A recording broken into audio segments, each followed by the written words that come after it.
2027 विधानसभा चुनाव से पहले बीजेपी पार्टी स्तर पर वोटर लिस्ट की जांच करेगी। लोगों के घर घर जाकर मतदाताओं का सत्यापन किया जाएगा। जांच के बाद फर्जी वोटर और डबल नाम को कटवाने की कोशिश होगी।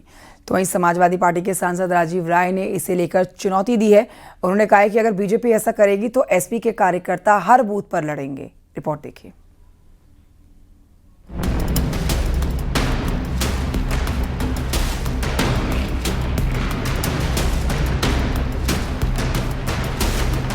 दो 2027 विधानसभा चुनाव से पहले बीजेपी पार्टी स्तर पर वोटर लिस्ट की जांच करेगी। बूथ स्तर पर चलने वाले अभियान में लोगों के घर घर जाकर मतदाताओं का सत्यापन किया जाएगा।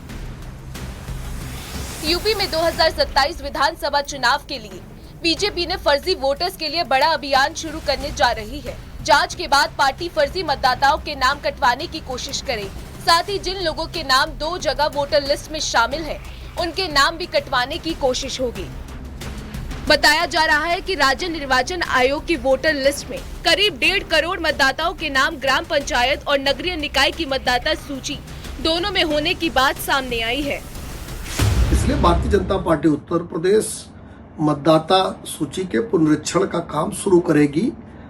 पार्टी के स्तर पर सभी बूथों पर जाएगी, घर घर जाकर मतदाताओं की पहचान होगा।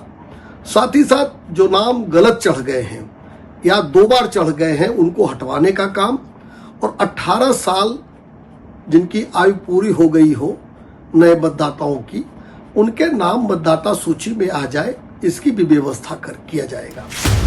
बीजेपी के घर घर जाकर वोट जांच करने वाले अभियान पर समाजवादी पार्टी के सांसद राजीव राय ने कड़ा एतराज जताया है। उन्होंने कहा कि बीजेपी यूपी में वोट कटवाने का दुस्साहस न करे।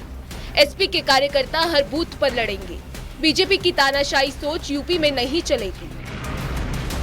लेकिन मैं इनको चुनौती देता हूं भारतीय जनता पार्टी के फर्जीवाड़े करने वाले लोगों को। उत्तर प्रदेश में समाजवादी कार्यकर्ता बूथ बूथ पर तैयार है। दुस्साहस न करना, वोट की डकैती और चोरी बूथों पर करने का, ये दुस्साहस मत करना, मेरी चुनौती को स्वीकार कर लेना। एसआईआर पर अखिलेश यादव और राहुल गांधी केंद्र सरकार और चुनाव आयोग पर वोट चोरी के सवाल उठाते रहे हैं।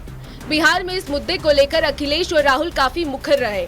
अब देखना ये है कि यूपी में बीजेपी जब इसे बड़ा मुद्दा बनाने जा रही है तो विपक्ष किस स्तर तक इसका विरोध करेगा। Bureau report, news 18, UP Uttarakhand.